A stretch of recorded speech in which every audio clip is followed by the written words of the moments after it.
ஓம் சக்தி. என் அன்பு தங்கமே, நீ எப்பொழுதும் கவலைகளால் சூழ்ந்து இருக்கின்றாய். உன்னுடைய முகம் வாடிப்போய் இருக்கின்றது.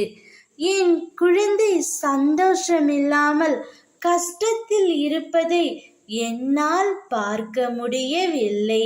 நான் என் துணையின் மீது அளவு கடந்த அன்பு வைத்துள்ளேன், அக்கறையும் வைத்துள்ளேன். இருந்தும் அவர் என்னை புரிந்து கொள்ளவில்லை, என்னை ஒரு பொருட்டாக மதிக்கவில்லை என்று கவலைப்படுகின்றாயா தங்கமே? என்னை உதாசீனப்படுத்தினார்களே என்ற வருத்தத்தில் இருக்கின்றாய்.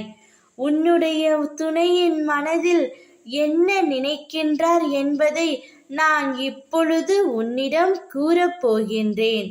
உன்னை விட்டு பிரிந்து சென்ற உன்னுடைய துணை எத்தனையோ குழப்பங்களிலும் வருத்தத்திலும் இருக்கின்றார்.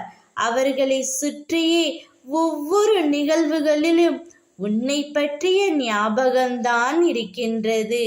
உன்னை அவராலும் மன்னிக்கவும் முடியவில்லை, மறக்கவும் முடியவில்லை.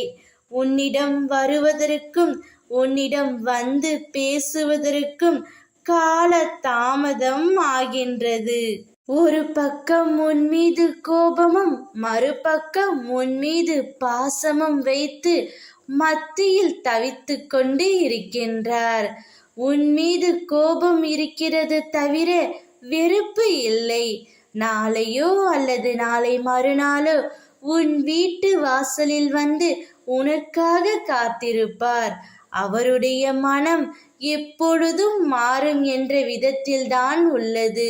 நிச்சயம் நீங்கள் இருவரும் ஒன்றாக இணைகிறீர்கள் என்றால் மகிழ்ச்சியான வாழ்க்கையை வாழப் போகிறீர்கள். ஓம் சக்தி.